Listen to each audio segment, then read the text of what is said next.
কারো বাবাখালী সম্পত্তি নয় অকাপ। অকাপ মানুষ দান করেছে আল্লাহর নামে। অতএব এটা আমার ইসলাম ধর্মের ম্যাটার। আমার ধর্মের উপরে আঘাত দিবার অধিকার দেশ কাউকে দেয়নি, সংবিধান কাউকে দেয়নি। এই বিল কোনোভাবে লাগু হতে দেওয়া যাবে না। আর এই বিল যদি লাগু হয়ে যায়, দোদকে দোদকে মরার থেকে একেবারে মরে যাওয়া ভালো। তাই সময় আছে, চলুন। আমি ফার্স্টে আছি, আসুন না দেখি। বড় দুঃখ তো এটাই, যখন তাপ লাগে তখন তো লড়ে বসতে মন যায়। আপনার তো কিছু হয়নি। অনেক গাল দিয়েছেন দাদা হুজুরের আওলাদ নবীর খানদানকে, অনেক গাল দিয়েছেন। সেই দুঃখগুলো ভুলে যায়নি, কথাগুলো ভুলে যায়নি। সেকুলারের নামে যেসব রাজনীতির দলকে ভোট দিয়ে ক্ষমতায় এনেছি, তাদেরকে একটু বলুন না লড়ে চড়ে বসতে। আজকে পুরো দেশ জুড়ে ওয়াকফ সম্পদের যে বিল যদি পাশ করে ফেলে, আমার মুসলিম কম আমি বলছি, আমরা দিশেহারা তো এমনি হয়ে আছি, আরো দিশেহারা হয়ে যাব। আসসালামু আলাইকুম ওয়া রাহমাতুল্লাহি ওয়া বারাকাতুহু। দূরে কাছে যে যেখানে আছেন, সকলের উদ্দেশ্যে একটা কথা। দেখুন, অনেকে আমায় ফোন করছে বা আমার পেজের অফিসে জানাচ্ছে যে আজকে পুরো দেশ জুড়ে, আমার মহান ভারতবর্ষে, এই যে বিজেপি সরকার একটা ওয়াকফ সংশোধনের বিলের নামে 2024, যেটাকে ওয়াকফ সম্পদকে গ্রাস করার বা নিজেদের আয়ত্তে আনার ষড়যন্ত্র যে করছে, সেটাকে নিয়ে আমার বক্তব্য কি, আমার কোন রকম সেরকম বাইট কিছু দেখছেন অনেকে জিজ্ঞেস করছে। দেখুন, দুঃখ লাগে এটাই যে আজ আপনারা ভাবছেন, আমি বিগত 3-4 বছর ধরে বলছি এমন একটা দিন আসছে সবকিছু আমাদের হাত থেকে বেরিয়ে চলে যাবে। আমি তো ওয়াকফ সম্পত্তি নিয়ে কলিকাতার রাজপথ থেকে শুরু করে বাংলার অলিতে গলিতে 3-4 বছর ধরে আন্দোলন করছি যে ওয়াকফ সম্পত্তি এটা মুসলমানদের ব্যক্তিগত সম্পদ, এটা মানুষ দান করে মহান স্রষ্টা রব্বুল আলামিনের নামে। অতএব এটাকে কখনোই কোনো সরকারের হস্তান্তর হতে পারে না। কিন্তু আমরা বিগত দিন থেকে দেখে আসছি, প্রতিটা সরকারই যখন ক্ষমতায় আসে, ওয়াকফ সম্পত্তির কোটি কোটি টাকা তারা লুটপাট করে, সম্পদকে বিক্রি করে দেয়। তার বিরুদ্ধেও তো আন্দোলন করে আসছি। তাই আমি বারবার বলেছিলাম যে আসুন, ঐক্যবদ্ধ হন, সংগঠিত হন, নিজেদের সম্পদ নিজেরা দখল করুন, নিজেদের ধর্মীয় এটা বিষয় নিজেরা রাখুন, নিজেরা পরিচালনা করুন, নিজেরা এর তত্ত্বাবধান করুন। কিন্তু অনেকে তোমাকে গালিগালাজ করেছিলেন, অনেক সমালোচনা করেছিলেন, অনেক কিছু বলেছিলেন।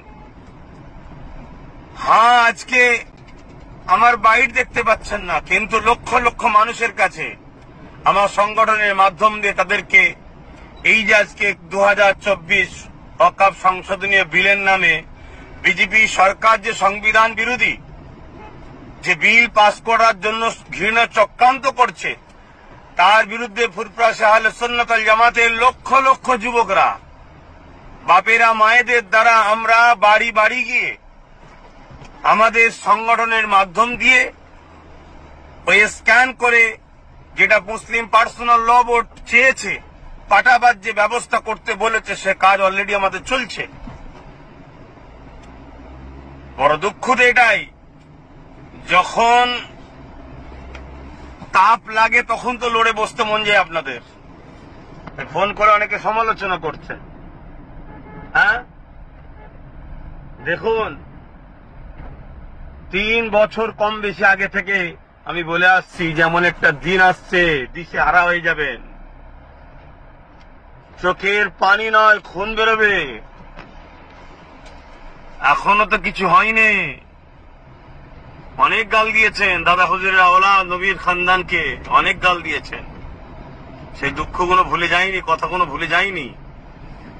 তথাপিও বলবো, আসুন, যা প্রতিটা মাযহাব, দল, মত সবকিছু ভুলে গিয়ে এই বিজেপির যে চক্রান্ত, আর বিজেপি শুধু আজকে নতুন নয়, কখন কৃষকের বিরুদ্ধে সংবিধান বিরোধী বিল পাশ করেছে, কখনো দেশের মানুষের বিরুদ্ধে। এই বিজেপি নামক যে দল আজকে পুরো দেশটাকে শেষ করছে, এর বিরুদ্ধে সবাই সংগঠিত হন। এবং আমরা যে সেকুলারের নামে যেসব রাজনীতির দলকে ভোট দিয়ে ক্ষমতায় এনেছি, তাদেরকে একটু বলুন না লড়ে চড়ে বসতে। এখনো সময় আছে। কৃষক বন্ধুরা আন্দোলন করা শিখিয়েছে আমাদেরকে। উঠুন, জাগুন, লড়াইয়ের জন্য সংগঠিত হন।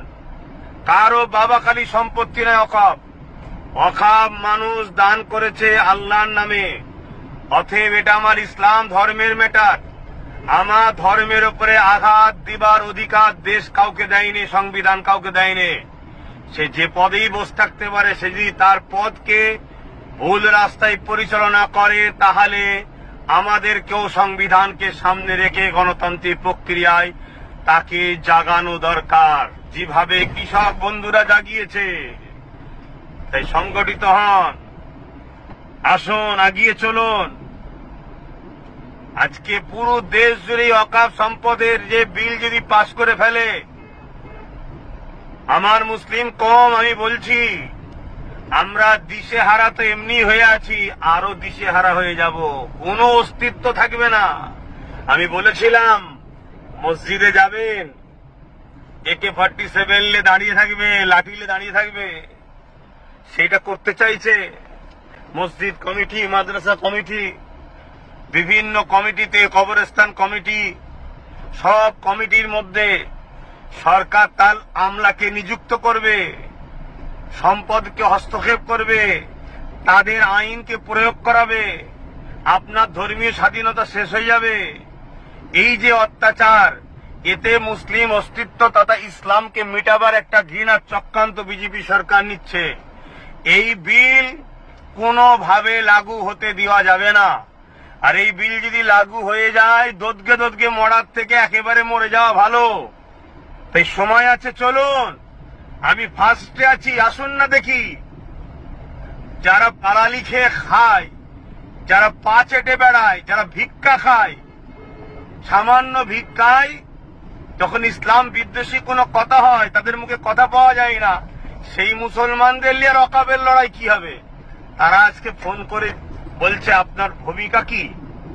আজকে নিজেরা সংগঠিত নয়, নিজেদের কোনো পাওয়ার নাই, নিজেদের কোনো জায়গা নাই। আরো একটা কথা, হিন্দু আর হিন্দুত্ব দুটোকে কিন্তু একভাবে মিশিয়ে দেবেন না। আমার ক্ষুদ্র জ্ঞানে হিন্দু শান্তি, ভ্রাতৃত্ব, ঐক্যের কথা বলে। হাজার হাজার বছর ধরে এদেশে মুসলিম হিন্দুর ভ্রাতৃত্ব ইতিহাসে আসছে। কিন্তু আজকে হিন্দুত্ব, হিন্দুর সাইনবোর্ড দিয়ে হিন্দুত্বের যে আজকে ষড়যন্ত্র, দেশকে ধ্বংস করার যে ষড়যন্ত্র, সংবিধানকে মিটিয়ে দিবার যে ষড়যন্ত্র, সেই দিকে দেশকে নিয়ে যাচ্ছে। তাই ইসলামের ঐতিহ্য, 400-500 বছরের ওয়াকাফ স্টেট, ওয়াকাফ সম্পত্তির মসজিদ যা আছে, সেগুলোকে বিরান যদি না করা যায়, তাহলে এটা একটা কিন্তু আপনার আমার জন্য একটা প্রমাণ দিচ্ছে যে এই দেশে হাজার হাজার বছর ধরে আমাদেরও পূর্বপুরুষরা চলে আসছে। তাই এই স্মৃতিগুলোকে মিটাতে হবে। মিটানোর জন্যই আজকে এই ওয়াকাফ সংসদীয় বিলের নামে ওয়াকাফ সম্পদকে হস্তক্ষেপ করার, নিজেদের দখলে নিবার একটা ষড়যন্ত্র বিজেপি গভর্নমেন্ট করতে চাইছে।